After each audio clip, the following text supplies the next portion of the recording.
Liệu người có còn ở đây với tôi không nói.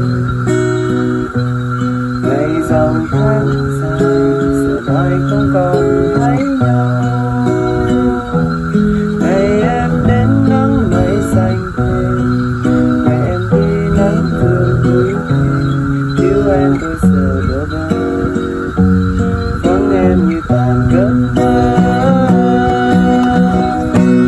Chẳng phải phép màu tại sao chúng ta gặp nhau. Một người khẽ cười, người kia cũng dịu nỗi đau.